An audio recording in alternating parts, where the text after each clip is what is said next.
Hi, I'm Chris Jeffrey. I'm a Senior Cloud Architect on Microsoft Azure. This is the first of a two-part demo into the concepts of Microsoft Azure networking security groups and some of the common misconceptions around the fundamentals of how they should be applied. So for this demo, we have a single resource group named demo.rg. We have a single VNet that should have two subnet ranges attached to it, which is demo subnet 01 and demo subnet 02, both on different ranges.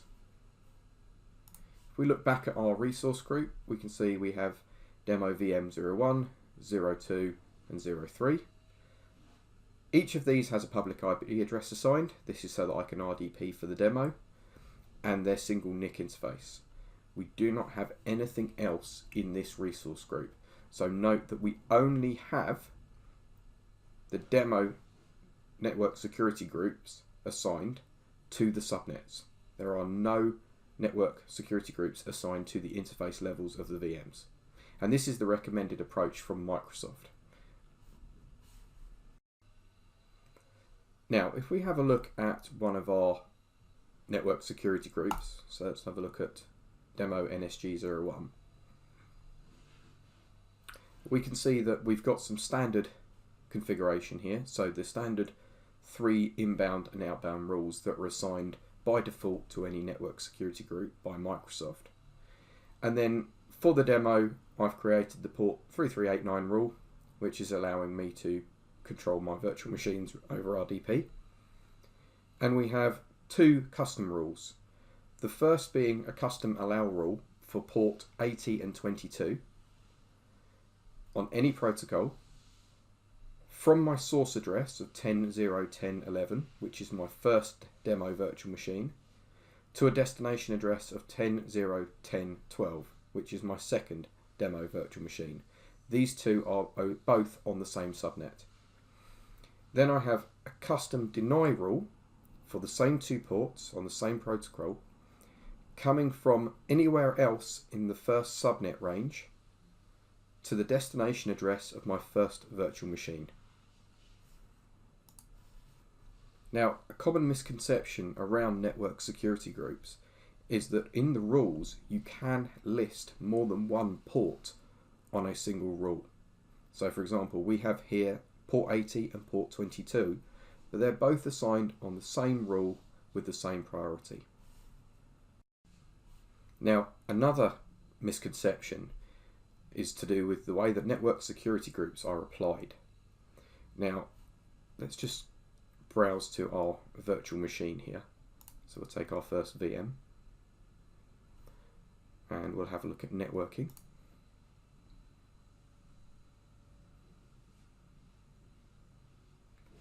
And we can see that although we don't have the network security group applied to the actual network interface, our rules are applied to this virtual machine.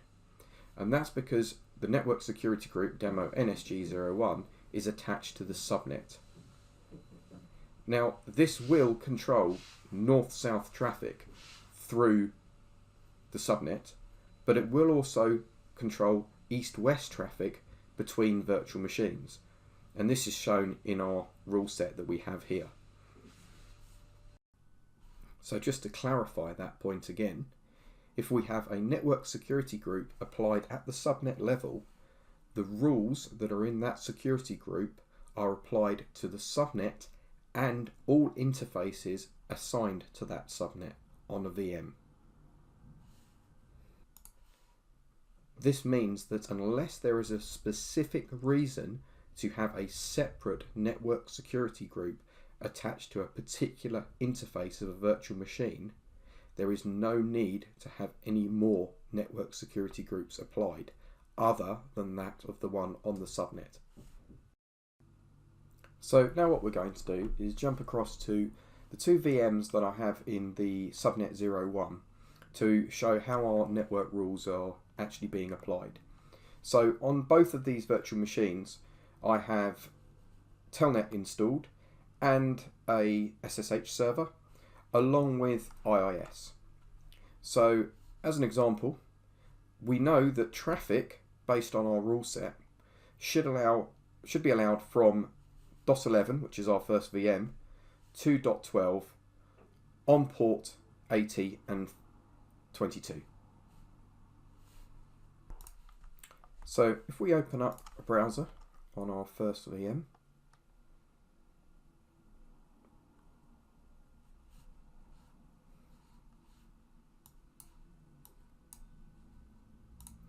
and we browse to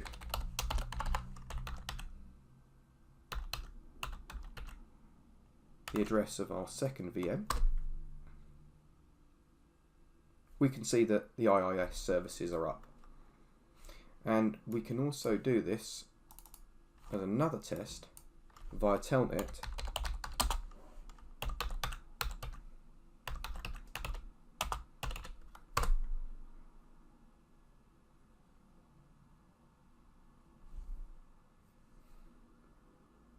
we can see that we get a response from our second server. And now if we run the same test, but from our second virtual machine, browsing back to the first,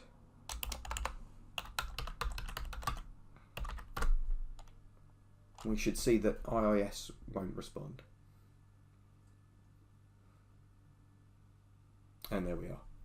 And just to prove this again, if we use telnet in the same direction, we can see that we don't get a response. So if we now jump back and have a look at our rule set again, we can see that currently we don't allow any port 80 traffic externally to our virtual machines.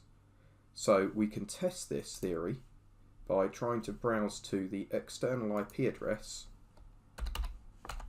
of my second virtual machine.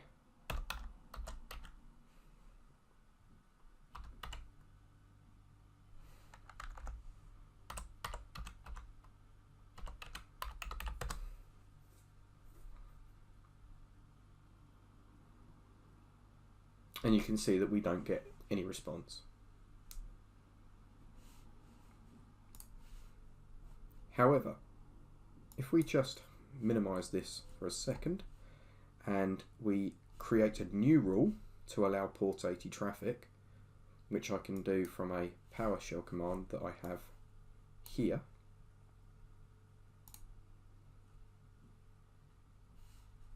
just let that run through.